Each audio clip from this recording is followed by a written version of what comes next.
Welcome and happy end of January. Is that a thing? Probably somewhere, maybe, who knows.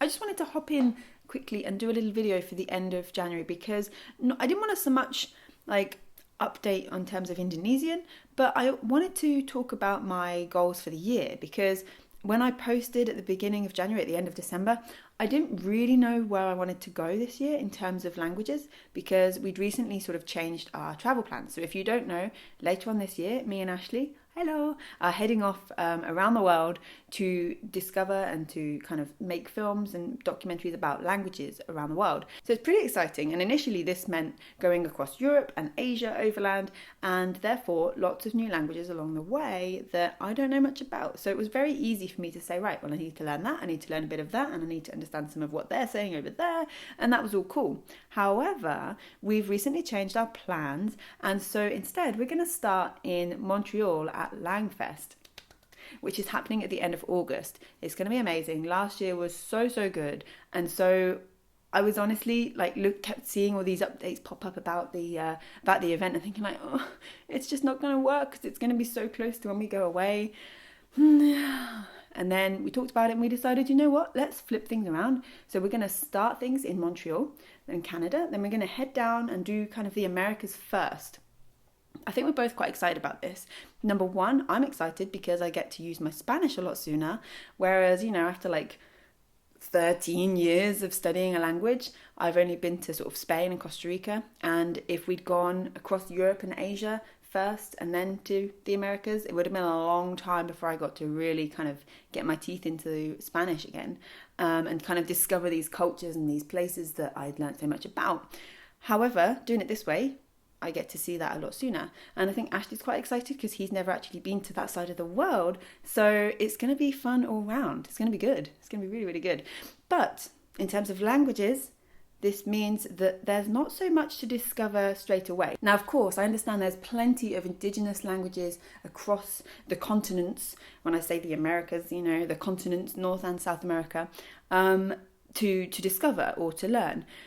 But in all honesty, right now, I don't know that much about them, so I wouldn't know where to begin. In Montreal and in kind of Quebec, they speak French. I already speak French. In Canada, in the US, they speak English. We both already speak English pretty well, I think. In Latin America, it's primarily Spanish, and that's another language that I speak quite well. So it was like, how do I focus? Do I pick an indigenous language, either of Canada, the US, or somewhere in Central or South America that I'd want to learn perhaps a bit more extensively so that when we go I could speak and communicate with one group of people? Do I focus on a couple? And I was really, struggling to get this straight in my head. And then actually I think that the turning point, I think what made me realise what I want to do this year was New Year's Eve. Now, New Year, we went to see friends in London. One of those friends and then a couple of the other people that were there were actually Chinese. And I studied Chinese a long time ago, 2009. It was actually the third/fourth language I started to study because I started Italian and Chinese, Mandarin Chinese at the same time. So I don't know how you would count that. I count it as fourth because I already knew a little bit of Italian before. So it was the fourth language I studied and the first one that wasn't a Romance language. And to be honest, I thought it was going to be a lot easier than it was. So I tackled it, if you like, very much in the same way that I had done with French and Spanish and Italian. And I just went ahead and, attempted to learn vocabulary in the same way and learn grammar in the same way. All these methods that had previously worked for me and therefore didn't really apply to Mandarin because it was such a different process. And I'm not saying it was a really difficult language because, I'll link to that video. You can see my thoughts on that. But it was a different language to study. And so I didn't really appreciate that at the time. And perhaps I didn't give it my best shot. Now, don't get me wrong, when we went to China in 2011, I was able to kind of communicate and able to get by, but I wish I could have done more. By this point in the video, you're probably thinking, oh, okay, you can learn Chinese. That's cool. Not quite.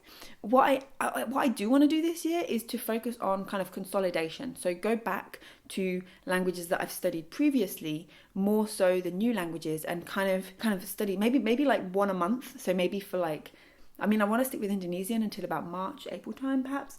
And then from there, I want to focus on sort of one a month. So maybe like a month of Mandarin Chinese, a month of maybe Korean, French and Spanish included in that, because, you know, you never learn too much. And that's really my plan for the year, is to kind of just go back and like review and consolidate. And I'm excited about this because I think it's a very different process when you're learning a language at like a beginner level to when you're learning a language at that sort of more intermediate or advanced level. The resources, the tools, the methods that you use to learn a language are perhaps quite different. And so I'm excited about that. I'm looking forward to that.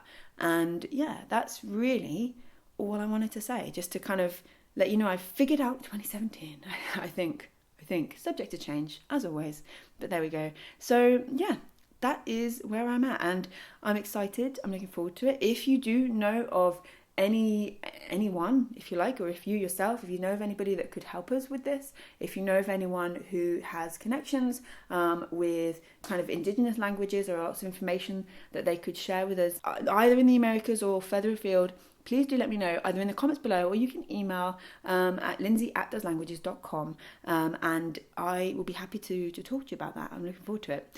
Okay, so I hope you enjoyed this video. If you have any questions, if you have any comments, let me know in the comment section down below.